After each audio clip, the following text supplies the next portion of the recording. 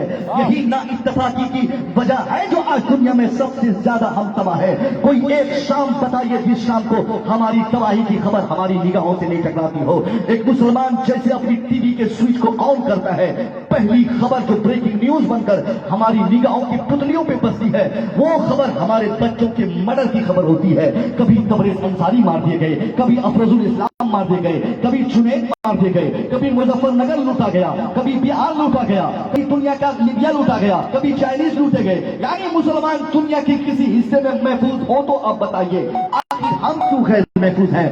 ہماری اس کی وجہ یہی کہ ہماری یہ بدتمیزی نا اتفاقی کی بے حرمتی جو ہم نے کی، آج اتفاق کا ایک ایسا فارمولا ہم کو دنیا کے سامنے دینا چاہیے تھا جس کو عمل کر دنیا خود کامیاب ہوئی، مگر آج وہ بیڑا ہم نے اٹھانا چھوڑ گیا ہے۔ آج برادری کے نام پہ ہم بٹے نظر آ رہے ہیں۔ دنیا کا ایک بڑا بادشاہ جسے نیپولین ہم کہتے ہیں، نیپولین آج ہمارے مودی جی سے کئی ہزار گنا زیادہ عقل مند بادشاہ کا نام ہے۔ فرانس کا بادشاہ 60,000 فوج کے دستے کا مالک بادشاہ کا نام نیپولین ہے۔ نیپولین اس عظیم الشان بادشاہ کا نام ہے جس نے کسی زمانے میں اسلام مٹانے کے لیے اپنا مکمل ارادہ کیا تھا کہ میں اپنی 60,000 فوج کی طاقت سے اسلام مٹا کے دم لوں گا۔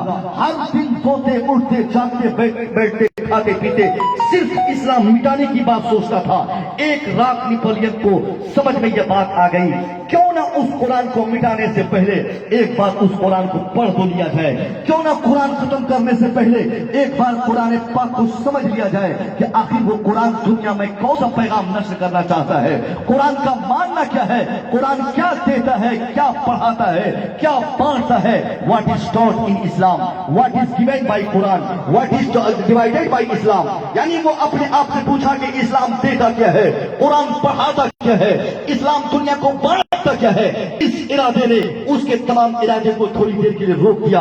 اب نیپولین اپنی پوری فوج کو کہا کہ تم لوگ کہیں سے قرآن منگاؤ، اور قرآن کے انگلش ٹرانسلیشن کے چند نسخے منگائے گئے۔ پھر نیپولین رات میں بالکل ایکانت میں بیٹھ کر سنجیدگی کے ساتھ قرآن پاک کی چند آیتوں کو پڑھنا شروع کیا، اس کا ٹرانسلیشن انگلش میں انگلش زبان کی مدد سے سمجھنا شروع کیا۔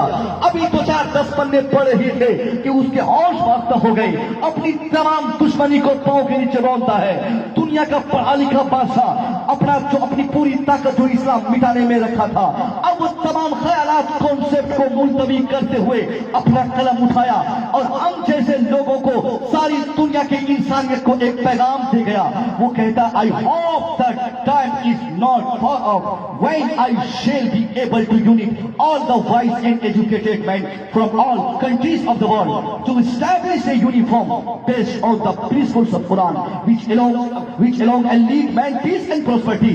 یعنی نیپولین کہتا ہے اے دنیا والو I hope، میری تمنا ہے I hope that time is not far off، میری آشا میری تمنا یہ ہے کہ بہت جلد ایسا بھی سمے آنے والا ہے when I shall be able، جب میں اس قابل بن جاؤں، I shall be able، اس قابل to unite all the wise and educated men، میں اس قابل بن جاؤں کہ دنیا کے تمام پڑھے لکھے لوگوں کو ایک پلیٹ فارم پہ میں لے آؤں۔ پڑھے لکھوں کو، جاہلوں کو اس نے نہیں کہا ہے، ورنہ جاہلوں کو کہا جاتا تو مودی جی بھی بات لے لیے گئے ہوتے۔ اس نے کہا نہیں، پڑھے لکھوں کو ایک پلیٹ فارم پہ لایا جائے گا۔